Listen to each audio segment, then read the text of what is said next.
All right, so today we're diving into something pretty heavy. Yeah. It's a case from Japan, and it's really stuck with me. Oh, yeah, these ones always get you thinking. This is the what they call the Hiratsuka Five Bodies incident. 5 bodies, that's a lot to unpack right there. And the details, man, they just get more and more complicated. So just to give everyone a heads up, this happened back in 2006 in Hiratsuka City. And imagine this. 5 people found dead in an apartment. A young woman, a man, and 3 kids, even a baby. It's just awful. And to add to that, the initial thought was, oh, this is a suicide pact, a double suicide, like a Shinju. Right, tragic, but it happens. But then things took a really dark turn. We're going to get into all of that. Yeah, the story goes way back, even before 2006. And the source we're mainly looking at for this deep dive is the Wikipedia page on the Hiratsuka 5 Bodies incident. It's got a lot of information compiled there, gives us a good overview. But gotta mention, even the Wikipedia page itself says it's kind of lacking in some solid citations. So we're gonna work with what we got, but just know there might be even more to this than what's out there. Yeah, always good to be aware of that. So we're going to try and piece together the timeline, who these people were, and what questions are still out there. Absolutely. Okay, so let's start with 1984. Way before the bodies were found, there was this other really sad event.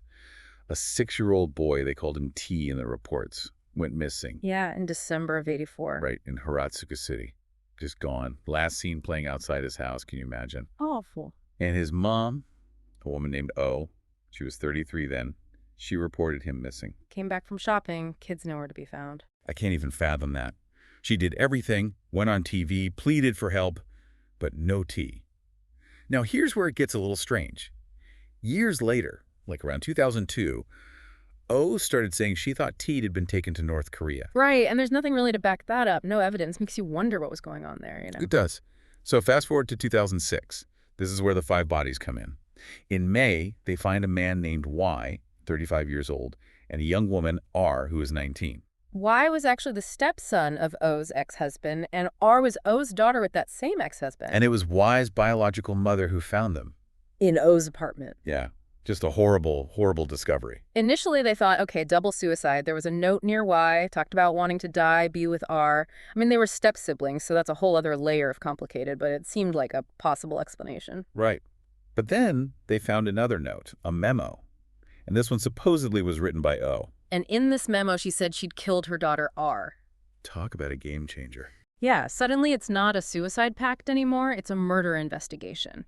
And it gets even more disturbing the next day. They found more bodies. 3 more. 2 infants, little baby boy, and another young boy. Oh my God. All hidden in cardboard boxes in the apartment. So now we're at 5 bodies. Unbelievable. So obviously the police are looking hard at O now. She disappeared from her apartment sometime after March of '06, and they arrest her that May on suspicion of murdering R.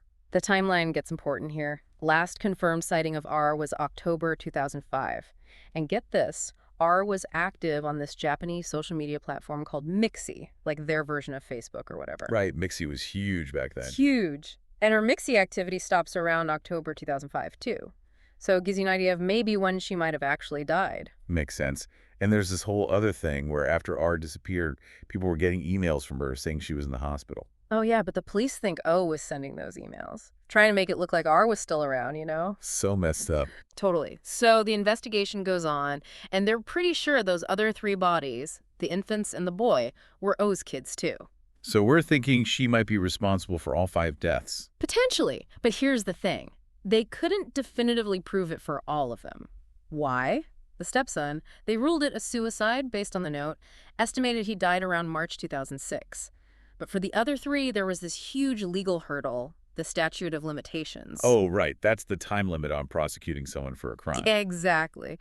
Back then, murder in Japan, 15 years, hiding a body, only 3 years. T disappeared in '84. Those babies were likely born around the same time as R, so way too much time had passed. Even if they found evidence O was involved, they couldn't charge her for those deaths. It's like a legal technicality, but Yeah. it has such huge consequences. And they didn't charge her for hiding Y's body either. Not enough evidence to place her at the apartment after his death, but before the bodies were found. It's a mess. So they focused on R's murder, they looked into a possible motive, and there were reports that O was in a lot of debt. Pressure. Yeah, might have been a factor, who knows. And the thing is, O was the only close family member left alive. Her ex-husband had died in a natural disaster. Her common-law husband had died from an illness while they were together. So they're relying on her for information, but can you really trust anything she says? It's a tough spot for the investigators. But anyway, in May 2006, they officially charge her with R's murder. And the trial, it was a whole other roller coaster. At first, O said she didn't do it, completely innocent. Yeah, typical, right? But later, she changed her story. She started saying why the stepbrother, who supposedly committed suicide, he was the real killer. Shifting the blame. Exactly. But the prosecution, they painted a different picture. They said O treated her kids like possessions, like they were hers to do with as she pleased, and they wanted her to get 17 years in prison. Wow, that's a long time. Yeah. So July 2007, the verdict comes in. Guilty. 12 years in prison. The judge specifically mentioned those bodies being hidden for so long, the emails making it seem like R was alive, said it was all unnatural, showed a lack of maternal love. And that note where O seemed to confess, that was big evidence. But even with the guilty verdict, the judge said the full truth, the why behind it all, it was still unclear. So many unanswered questions. So many. O appealed, of course, still claiming she was innocent or that someone else did it. But in October 2008, the higher court upheld the sentence, 12 years. They pointed to O's admission during the investigation that she strangled R. Plus, there was evidence of conflict between them. So that was pretty much it. But there's more to this, right? You mentioned Mixie earlier. Oh, yeah. R's Mixie diary. It's a whole other aspect. So Yeah. Mixie was like a blog, too. People wrote about their lives, their feelings. And R, in the entries leading up to October 12, 2005, she wrote about how unhappy she was with her mom, O. And that's right around when she's believed to have died. So her own words online kind of become part of the story. In a way, yeah. And it raised questions about, like, how did this private stuff get out there? Where did the media get this information? It brought up the whole issue of online privacy, especially when something like this happens. Right. What we share online, it can have consequences we don't even think about. Yeah. And in this case, it actually kind of led to more media scrutiny of social media in similar cases later on. Not necessarily a good thing. So we've got this conviction, but so much is still unclear. What really led to all this?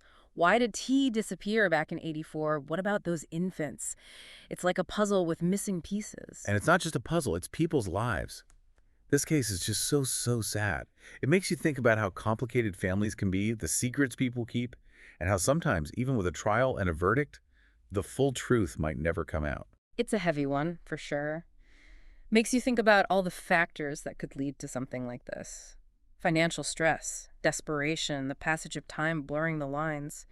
And it leaves you wondering about the ripple effects of these events. The loss, the unanswered questions, what does it do to the people left behind? It's a lot to process, really. Definitely. It's one of those cases that stays with you. Yeah, for sure.